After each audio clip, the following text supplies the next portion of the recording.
Selamat pagi kakak dan dosen pemrograman komputer. Pada pagi hari ini saya ingin mempresentasikan tentang materi tutorial pemrograman komputer dan bahasa Python sebagai persyaratan untuk masuknya asisten pemrograman komputer. Berikut adalah nama saya Christopher Adi Santoso, NPM 180609997. Pemrograman komputer adalah secara gampangnya adalah memogram komputer, pemrograman yang didasarkan pada komputer. Ini sama halnya seperti kita manusia yang secara hardware, secara pemikiran akan diperintah pada misalkan orang tua kita atau seseorang tertentu memberi nasihat atau instruksi. Sama hanya dengan komputer, komputer itu hanya perangkat keras saja, namun jika tidak diprogram tidak bisa berjalan apapun. Nah, program inilah yang memberikan instruksi kepada komputer sesuai dengan masukan dan hasil yang ingin kita munculkan. Berikutnya tipe data pada Python, yaitu salah satunya adalah string. String ini adalah istilahnya adalah kata atau kalimat ataupun huruf. Yang penting tidak bersifat matematis. Salah satunya adalah yang paling sering dicoba adalah Hello World. Kemudian menggunakan komputer dan belajar Python. Contoh di sini ada yang menggunakan petik 1 dan petik 2, kutip 1 dan kutip 2. Dalam Python, kutip 1 dan kutip 2 sama saja, yang intinya isinya adalah menegaskan bahwa di dalamnya itu adalah string. Kemudian integer. Integer ini adalah tipe data yang merupakan bilangan bulat, tidak koma. Kemudian yang float itu baru angka yang bersifat koma. Kemudian tipe data boolean yang berisi true false. Kemudian ada rangkaian data yang bernama tuple. Tuple ini isinya datanya tidak bisa diubah. Kemudian list adalah tuple yang bisa diubah. Kemudian dictionary. Dictionary ini adalah data yang bergandengan. Di dalamnya ada key dan value.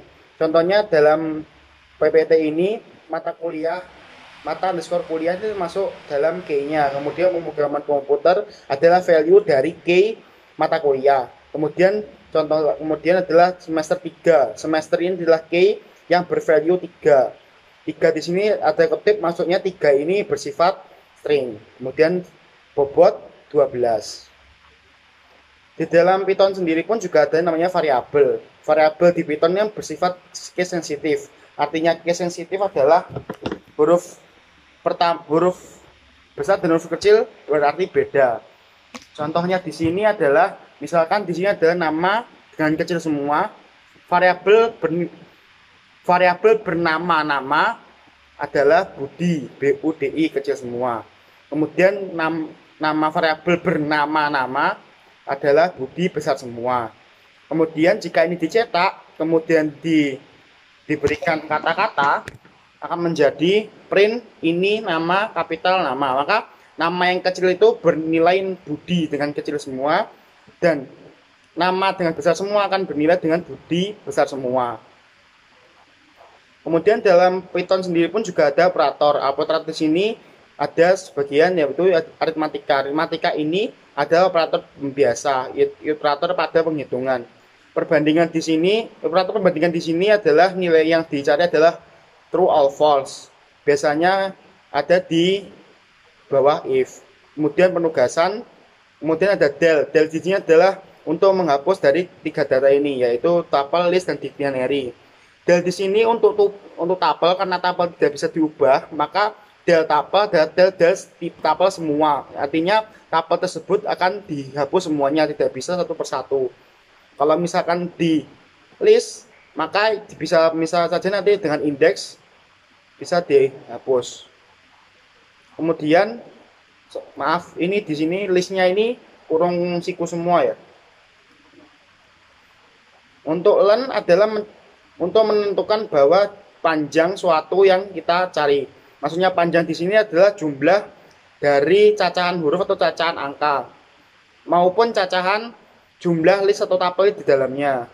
Kemudian in dalam masuk membership ini artinya mengecek adalah true atau false suatu nilai berada di suatu tipe data. Kemudian ini adalah contoh dari codingan operator.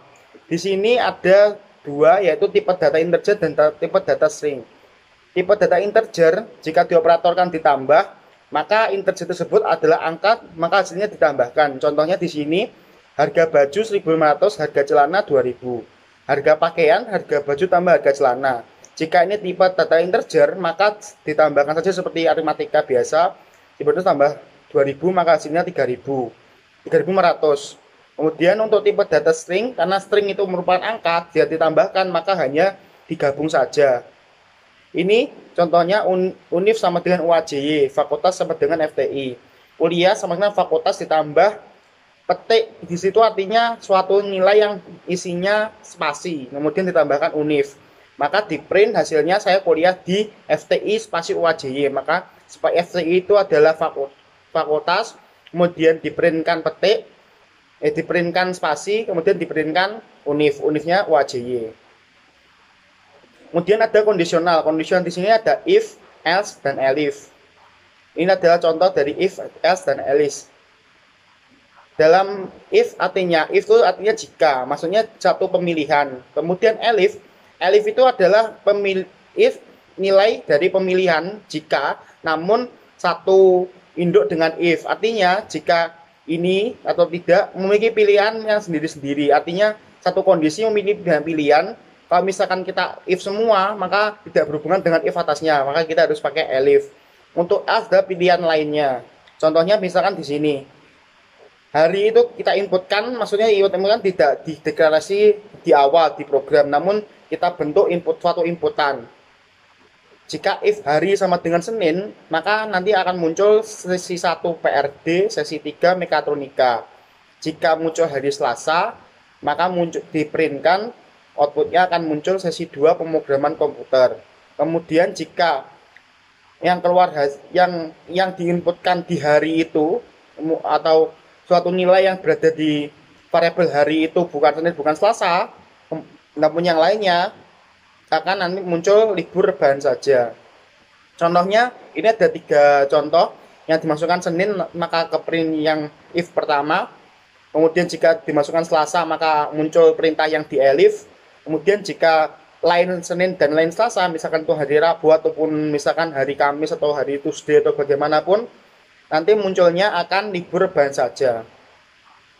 Kemudian ini contoh nested if. Nested if di sini artinya if di dalam if, jadi artinya if-nya berganda, mempunyai 2 syarat. Intinya misalkan contohnya ini. Untuk program tentang batas menikah. Laki-laki dan perempuan memiliki kriteria sendiri-sendiri. Maka misalkan kelamin, ini pertanyaannya adalah kelamin dan umur. Jika kelamin laki-laki, di bawahnya jika ada jika juga. Jika laki-laki umur lebih dari 21, lebih dari sama dengan 21, maka printkan tuan Anda siap menikah. Jika angkanya lainnya lebih besar dari sama dengan 21, maka munculkan print tuan Anda belum siap menikah. Sama halnya dengan perempuan, jika mengetikkan huruf P, maka di bawahnya if kelamin sama dengan P ada syarat lagi. Jika umurnya lebih sama dengan 19, maka muncul print nona Anda siap menikah. Kemudian jika lain jawaban dari lebih sama dengan 19, maka nanti akan muncul nona Anda belum siap menikah. Contohnya di sini misalkan L dengan umur 66 itu akan memenuhi syarat yang lelaki lebih dari 21, maka printnya adalah tuan Anda siap menikah. Untuk pengulangan di sini ada while dan for. Ini adalah contoh pengulangan while dan for. Intinya pengulangan itu jika for itu pengulangan for itu berfungsi untuk pengulangan dari indeks jarak dari acuan A ke acuan B dengan penambahan nilai 1. Namun jika misalkan while itu akan berjalan jika kondisinya tidak benar. Artinya program itu akan berhenti jika keinginannya itu diinginkan. Misalkan contohnya dalam for ini, for i in range artinya jika untuk nilai i dalam jarak dalam range 1 sampai 3001, maka printkan I love you ditambah nilai i tadi. Nah, maksudnya in range i di sini adalah dari 1 sampai 3001. Namun dalam Python 3001 itu dibaca 1 di belakang 3001, artinya dikurangi min 1, artinya dari 1 nilai i-nya itu dihitung dari 1 sampai 3000 atau kurang dari 3001. Kemudian nilainya akan bertambah satu-satu terus. Jadi misalkan contoh di saya ambil program hasil terakhir I love you 2993, terusannya adalah I love you 2994. Namun jika misalkan di while, maka kondisinya kita dapat ubah-ubah. Misalkan ingin I love you tapi angkanya angka genap semua, maka awalnya adalah A0 atau A sama dengan 2 kalau misalkan ingin genap, atau kelipatan 2 sama dengan 0. Maka di print nanti outputnya adalah jaraknya 2. Misalkan contoh 2986, kemudian hasilnya setelah itu 2988 dan seterusnya sampai 3000. Sama halnya dengan for 3002 ini dihitung dari nilai dari sampai kurang dari 3002 kelipatan 2. Kemudian kita dapat mengakses suatu data dengan cara indexing. Ini adalah contoh dari indexing dari list, string, list, tuple, dan dictionary. Intinya semua dari variabel tersebut adalah string, list, tuple, dictionary, kemudian ada kurung siku. Namun berbedanya dalam dictionary, ia akan memunculkan nilai key-nya. Nah, jika sedangkan string, list, dan tuple, maka yang dihitung adalah indeksnya. Sama seperti yang tadi, yang paling belakang dihitung kurang dari. Namun yang di string, list, dan tuple juga sama, yang awalnya bernilai 0. Jadi intinya string yang pertama itu indeksnya 0, bukan 1. Ini adalah contoh dari pengaksesan. Saya punya variabel saya namakan string, isinya pemrograman komputer. Di sini huruf P itu adalah indeks dari 0, mulai 0 sampai komputer. Kemudian list, saya punya variabel list yang isinya pemrograman dan komputer. Saya punya variabel tuple dengan isi pemrograman dan komputer. Lalu dictionary dengan isi key-nya mata kuliah, value-nya pemrograman komputer. Jika kita ingin indexing, maka di print aja dengan kurung siku. Nah, artinya string 1 sampai 4, maka yang diprintkan adalah indexing dari indeks 1 sampai 3. Namun karena mulai dari 0, maka print 1 itu adalah EMO. Kenapa G-nya nggak ikut? Karena G-nya itu adalah angka 4, sedangkan di indexing 4 itu artinya kurang dari 4 di sini yang terakhir. Kemudian print list 0, maksudnya list ke 0. Maka indeks nomor 0 adalah indeks yang pertama yang muncul pemrograman. Print tuple 1, jadi ya habis 0 1, apa itu komputer. Kemudian dictionary printkan nilai nilai dari key mata kuliah, maka munculnya adalah pemrograman komputer. Terima kasih, di sini presentasi yang cukup singkat dari saya. Terima kasih, selamat pagi.